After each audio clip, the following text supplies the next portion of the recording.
Thank you very much. It's a deep pleasure to be here, and I love this idea of Depolarization Thursdays. And I'm really eager to get past my 10 minutes and have 20 minutes to talk about some ideas. Basically, what I want to do today is um, make some suggestions to you about what depolarization is from a narrative lens, and then how we might think about intervening, sharing some really cool theoretical ideas with you and some practical frameworks too, as well. So what I'd like to do now is, that's okay with everybody, is go ahead and get started. Is that all right? So again, this is the title, this connection between depolarization, and to think about it from a narrative lens leads me to think about this concept of murmuration, which I'm going to share with you today, which is a concept but also has implications for practice. First, I want to note that all narratives are anchored in ecologies, essentially. We have to think not just about a narrative, but an ecological system, just like you would in biology, where they're interconnected stories and myths and frames and metaphors, etc. And the important thing is that these are nested and interlocking with each other. They fit inside of larger stories that are then reproduced materially across social networks. So they are materially circulated in social networks. And then, of course, those networks regulate what can be said and what can't be said. You can't go to somebody's house who's a Republican and then talk about at least the Republican in the United States, and then talk about the conservatives, and then talk about the, how excited you are about some progressive candidate. These networks are policed. And then the more they are internally circulated and organized inside of that narrative ecology.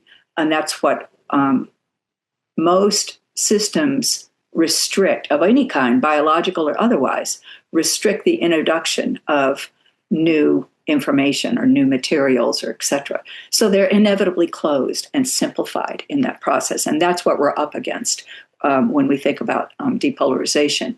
I just took today the two big polarizing systems or ecologies in the United States now, having to do with the parties, the Progressive Party, the Democrats, and the Conservative Party, the Republicans, and they are entirely different. Just quickly, the founding story inside of the Republican Party is about negative freedom, which is we birthed ourselves by being against the tyranny of England.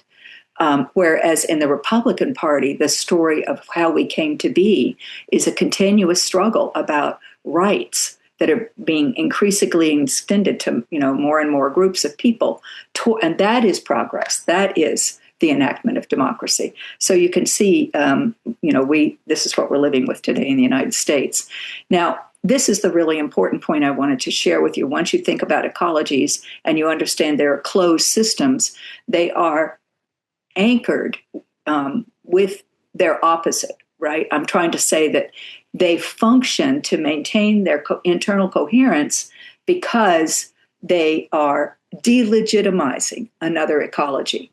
So they are codependent, just like any system that's codependent, where they can't really exist without the other, because the way they constitute their own legitimacy is by delegitimizing the other, right? So, and we see this, I've got a slide here on this. We see this, what I would call a mirror logic in these, polarization as a mirror logic, where these, each narrative ecology understands who it is by their own legitimacy by delegitimizing the other. And that way, they're permanently locked. They're linked to each other, and they cannot escape each other. In fact, I would even go so far as to say they are born through this coming together in a way where this delegitimacy is reciprocal, and they can't really exist without the other. And then you have another problem, which is we get people inside of these narrative ecologies basically entrained. The narrative sweeps them in, and they learn like sheep. We learn like sheep how to follow the narrative lines within the narrative ecologies we're part of, right? So this describes a process by which these narrative ecologies achieve stability, not through arguing with anybody, but through the rhythmic reinforcement, I would say, of stories across social networks. And that's what people do, is rhythmically reinforce them. So they have each narrative ecology has its own lines of force. That is, it's kind of grid lines that the conversations go along, and they are not. They pull people back into them. They occasionally have a line of flight, which is something miraculous happens, and a speaker or a narrative can move outside of these grid lines, right, and say something more complex and more ambiguous that is possible. But these are fragile and they're often punished, right? People are excluded from the ecology because of what they might say. So I, for instance, am constantly in danger because I talk to everybody. And my own faculty in the unit, there were years when I did a project on hate groups. And there were years when, folks were constantly feeling like I was aiding and abetting Nazi sympathizers because I talked to them. And you shouldn't talk to people who, and shouldn't let those narratives circulate, basically. You shouldn't let them be spoken. And I know that the only way they're going to change is if they are engaged. So that's a central tenet that I use. Otherwise, they remain incredibly simplistic. And you see these this is just a little slide that says, yeah, these lines of force are serious and they keep us locked in. Now we can move from being just locked in to being, to this concept of entanglement, which is basically from physics, but I want to use it as a metaphor to think about how we can alter these narrative ecologies. Basically, the idea here is that, as I was saying, the idea in physics is that particles get entangled with each other and then move in sequence and in rhythm with each other. And so they're locked into each other, just the way I was describing these narrative ecologies of polarized narrative ecologies as locked into each other, so that they are co-constituted. This notion of entangled, that they're entangled, means that this, the conservative ideology or ecology in the States doesn't exist prior to the progressive ecology. They were born together. They're co-constructed. The mutations of them, any mutation in one, and this is the central idea of murmuration, any mutation in one can, when one ecology shifts, basically, either it through simplification towards its own, simplification or radicalization, or hopefully if it opens a tad, its entangled partner shifts. And this is the door we walk through as practitioners.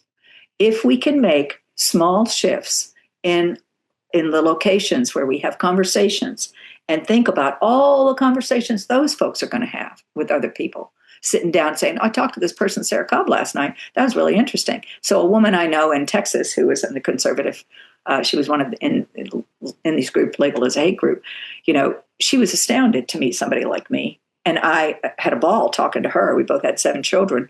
And she went back to her church and to the legislative body she's part of and talked about what the conversation was like and what she learned from that. And I thought, wow, so this is, and I'm doing that with the Democratic Party now. I don't want to talk to the Republicans. I want to talk to the Democrats, but hoping that I can support their mutation and in turn, the mutation of the ecologies they're part of, right?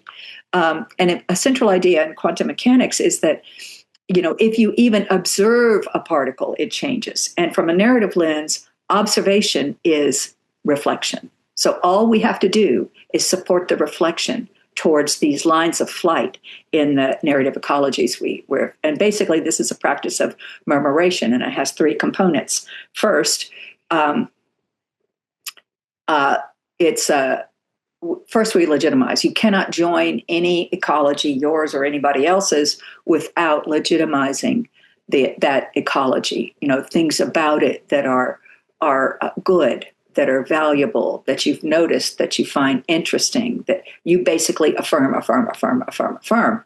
And you're doing that not by reading a text on what is important to the Republican Party. No, you are talking to a person who offers you little gems about what they think is important. And you simply get curious and ask good questions about that, and be interested and have a nice face, right? So you're legitimizing and joining. The second part, the second stage of this practice of murmuration is to complicate that legitimacy. Once that relationship is built, I introduce a complication that doesn't quite fit with that narrative ecology, that this doesn't fit the plot line, or it basically, talks about somebody that is on the other side that is not just a villain, or it, takes a value system and disrupts it a little bit by adding new values that are close to but slightly different the core values of that group.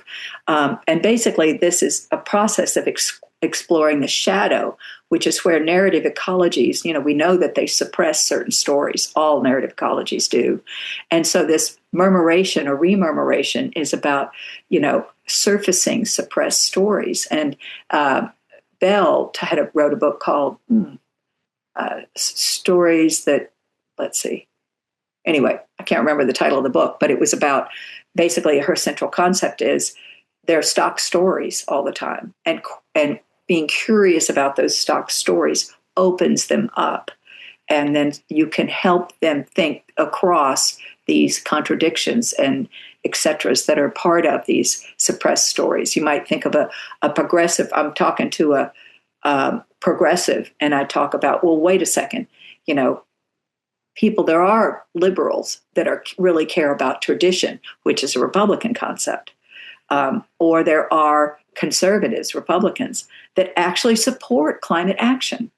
So these kind of contradictions and shadows need to be surfaced in a way, in the context of a relationship, where there is already some trust. This leads to lines of flight, and just like a flock of birds, all of these birds, there's no central agent of change in a process of murmuration.